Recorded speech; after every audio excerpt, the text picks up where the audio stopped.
인생의 많은 사건을 경험하고 그 사건 속에서 우리는 어떠한 기준으로 우리 인생의 행동을 결정합니다. 오늘 본문은 지혜로움과 우매함에 대한 이야기를 하는데요. 함께 하나님이 주신 진정한 삶의 기쁨인 지혜로움이 무엇인지 묵상하도록 하겠습니다.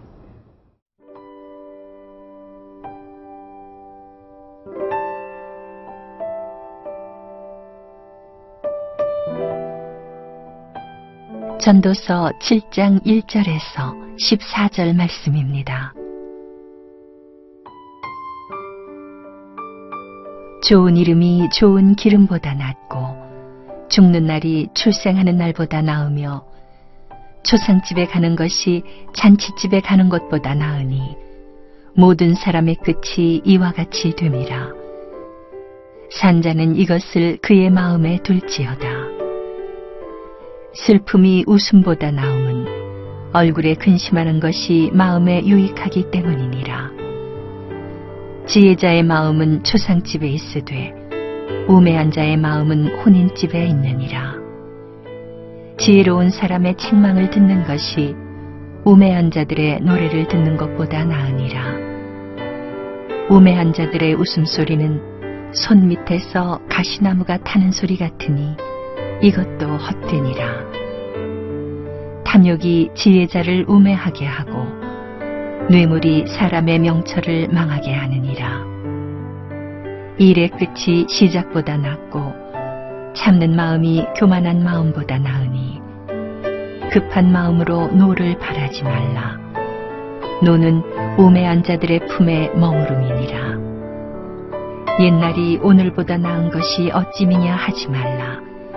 이렇게 묻는 것은 지혜가 아니니라. 지혜는 유산같이 아름답고 햇빛을 보는 자에게 유익이 되도다. 지혜의 그늘 아래에 있음은 돈의 그늘 아래에 있음과 같으나 지혜에 관한 지식이 더 유익함은 지혜가 그 지혜 있는 자를 살리기 때문이니라. 하나님께서 행하시는 일을 보라. 하나님께서 굽게 하신 것을 누가 능히 곧게 하겠느냐. 형통한 날에는 기뻐하고 곤고한 날에는 되돌아보아라. 이 두 가지를 하나님이 병행하게 하사 사람이 그의 장래일을 능히 헤아려 알지 못하게 하셨느니라.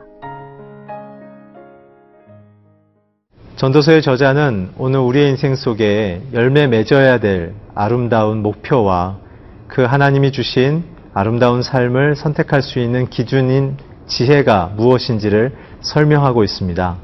오늘 함께 1절을 같이 읽겠습니다.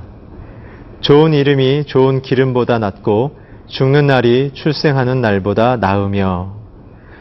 전도서에서는 돈과 명예 둘 다 인생에 있어서 의미 없고 헛되다고 이야기하죠. 오늘 특별히 좋은 이름이라는 것은 명예를 상징하는데 이것이 좋은 기름보다 훨씬 좋다라는 재물을 빗대어 이야기하고 있습니다. 오늘 전도서 저자가 얘기하고 싶은 것은 그나마 인생 속에서 한계적으로 누릴 수 있는 돈보다는 명예를 인생이 얻는 것이 좀 더 유익하다라는 실제적인 이야기를 해주고 있습니다. 연이어서 2절에 보게 되면 초상집에 가는 것이 잔치집에 가는 것보다 나으니 모든 사람의 끝이 이와 같이 됨이라. 산자는 이것을 그의 마음에 둘지어다. 돈보다 명예가 좋듯이 인생에 중요한 것은 죽는 날이 출생하는 날보다 중요하다는 것이죠. 1절에 이어서 사람의 명예가 언제 판정되는가? 죽음을 당한 그 순간 사람들이 그 고인에 대한 삶을 기억하며 어떠한 삶을 살았는지를 추억할 때 진정한 명예가 주어진다는 것이죠. 오늘 인생에 있어서 우리의 삶의 아름다운 칭찬과 명예는 우리의 손으로 이루어지는 것이 아니라 하나님이 주신 가치와 말씀의 약속을 따라 살 때 주어지는 그 고백을 전도서 저자는 하고 있습니다. 시편에 보게 되면 하나님께서는 성도의 죽음을 귀중히 여기신다고 얘기했죠. 성도란 하나님께서 베풀어 주신 영생을 기뻐하며 하나님의 영광을 위해 살아가는 인생을 성도라고 합니다. 오늘 창조주 또한 우리의 통치자 되신 하나님의 그 모든 생명의 말씀을 따라 살 때 새로운 것도 없고 의미를 더 깊게 가져갈 수도 없는 인생의 한계 속에 우리는 영광과 명예를 얻도록 하나님은 우리의 인생을 인도하십니다. 특별히 하나님께서 우리에게 신명기 통해서 약속해 주신 것처럼 너희가 모든 말씀과 규례와 명령을 따라 살면 전 세계에서 내가 너희를 높이며 영화롭게 하리라 라고 얘기하셨는데, 이 영화롭게의 영어 단어는 바로 reputation입니다. 명예, 칭찬, 평판이란 뜻이죠.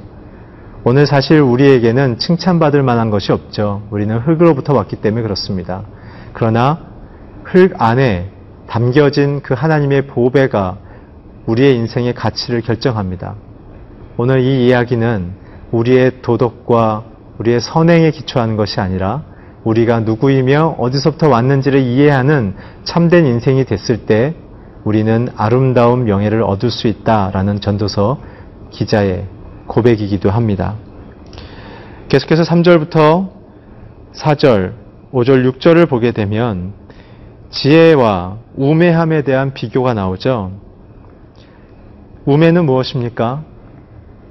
아담의 정신처럼 하나님 창조주를 인정하지 않고 자신의 힘으로 세상을 살아가며 자기의 힘을 과시하는 세상의 영을 우매라고 얘기하죠. 그 세상의 힘을 갖고 있는 사람은 자기의 소유와 권력과 안전을 자랑하며 많은 약한 사람들을 압제한다고 전도서는 계속해서 얘기하고 있습니다. 그래서 그들은 하나님을 잃어버리게 되는 것이죠. 참된 지혜는 무엇입니까? 참된 지혜는 하나님의 관점을 갖는 것을 지혜라고 이야기합니다. 지혜를 가진 자든 그래서 하나님이 무엇을 원하시며 무엇을 이루려 하시는지를 분명하게 알고 있죠. 그래서 역사를 이끈 모든 사람들의 핵심은 하나님의 지혜, 하나님의 그 역사관, 하나님의 그 목표를 마음에 두고 있는 자들을 통해 이루어졌습니다.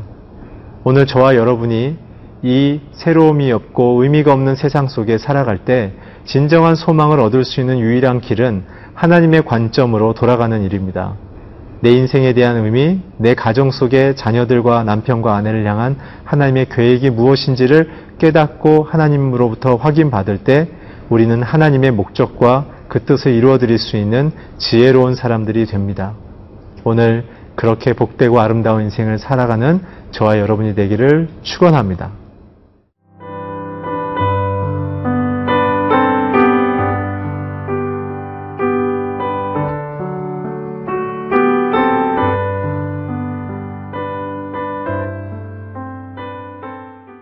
지혜로운 자들과 우매한 자들의 마음의 상태가 어떤지 계속해서 묵상하겠습니다.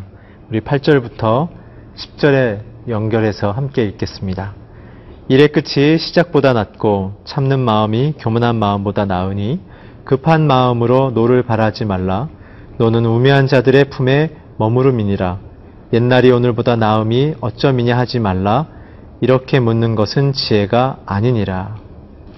지혜로운 자들의 마음은 결론, 일의 끝이 어떻게 맺어질 것인가를 중요하게 생각합니다. 왜냐하면 그 결론을 통해 하나님이 누구이시며 우리에게 무엇을 이루고자 하시는지를 깊이 관심 있게 생각하기 때문에 그렇습니다. 우매한 자들은 자신이 누군지를 드러내길 원할 것이고 지혜로운 자들은 내 인생의 권위자이신 하나님이 누구이신지를 드러내기를 원합니다. 또한 지혜로운 자들의 마음에는 참는 마음이 있고 우매한 자들의 마음에는 교만한 마음이 있습니다. 오늘 참는 마음이라는 것은 바로 히브리 말로는 길다라는 것이죠. 오래 참고 하나님이 역사하실 때까지 기다리는 것, 그것이 바로 참는 마음입니다. 예수님께서도 자신을 온유하다고 얘기하셨죠. 온유란 것은 고난 속에서도 하나님이 이루실 일을 기다리는 것이 온유입니다. 그것이 참는 마음입니다. 하나님이 내 인생에 행하실 때까지 하나님을 높이며 그 뜻을 존중하는 것, 그런 자들의 마음속에 있는 열매는 인내이죠. 오늘 참으로 인내할 수 있는 이유는 하나님이 내 인생의 주인이고 하나님이 내 인생에 역사하실 것을 인생 가운데 기다리기 때문에 가능합니다. 그래서 내 인생의 주인이 하나님인 것을 고백하는 것이죠. 그러나 교만한 마음의 본질은 무엇입니까? 그것은 높다라는 뜻입니다. 그리고 급하다라는 뜻이죠. 높고 급한 이유는 무엇입니까? 하나님의 뜻과 상관없이 오늘 내 인생의 판단, 내 인생의 필요, 내 인생의 시간에 대한 계산, 계획이 나를 움직이고 있기 때문에 불완전하고 어그러지고 또 하나님의 뜻 안에서 이루어지지 않는, 미래가 보장되지 않는 불안한 인생을 사는 것이죠. 오늘 그들에게 있어서는 경솔한 마음이 주어집니다. 오늘 그래서 하나님의 뜻을 다 놓치고 자신의 뜻을 허겁지겁 살다 보니 미래가 불안한 것이죠. 오늘 그러한 자들의 고백은 10절에 보게 되면 오늘보다 옛날이 더 좋았어 라고 얘기합니다. 오늘 이러한 얘기는 하나님이 내 인생의 통치자가 아니야 라는 뜻과 같은 맥락이기 때문에 지혜로운 자들, 하나님의 관점을 갖고 있는 자들에게는 옳지 않은 고백인 것이죠. 진짜 하나님의 도우심을 구하는 자들은 오늘이 하나님께서 내게 말씀하시고 역사하실 것이며 미래의 시간 속에 하나님께서 성취하실 것이라는 내 인생의 결정권을 온전히 내어드리는 믿음의 고백으로 기쁨과 감사로 충만해야만 합니다. 진짜 지혜로운 자는 하나님의 다스림의 주권을 선포하는 자들이죠. 그래서 약할 때 강함 되시고 가난할 때 부욕해 하실 하나님을 소망하게 되어집니다. 오늘 그 밑에 보면 11절부터 14절에 보면 지혜에 대한 몇 가지 언급이 있는데 그 근본 정신은 지혜는 생명을 준다라는 것입니다. 사랑하는 성도 여러분, 오늘 우리에게 하나님이 궁극적으로 이루시는 것은 이 생에 하나님의 목적과 뜻을 이루는 것뿐만 아니라 더 중요한 것은 우리에게 영생을 주는 참된 믿음의 태도를 갖기 원하십니다. 오늘 우리가 가족을 향해서 하나님이 주신 이 생명의 태도로 함께 대화해 보지 않으시겠습니까? 서로에 대한 기대감과 서로에 대한 약속과 서로에 대한 생각 가운데 우리의 마음속에 하나님이 주신 소망과 뜻을 더 깊이 생각하는, 그리고 서로를 그 뜻 앞에 세우는 아름다운 인생이 되기를 바랍니다. 함께 기도하겠습니다. 하나님, 오늘 우리의 인생 속에 하나님의 관점 앞에 서며 불안한 우리의 인생의 관점을 겸손히 내려놓음을 통해 하나님의 도우시고 영생으로 이끄시는 하나님의 사랑 안에 날마다 머물게 하여 주시옵소서. 예수 그리스도의 이름으로 기도했습니다. 아멘.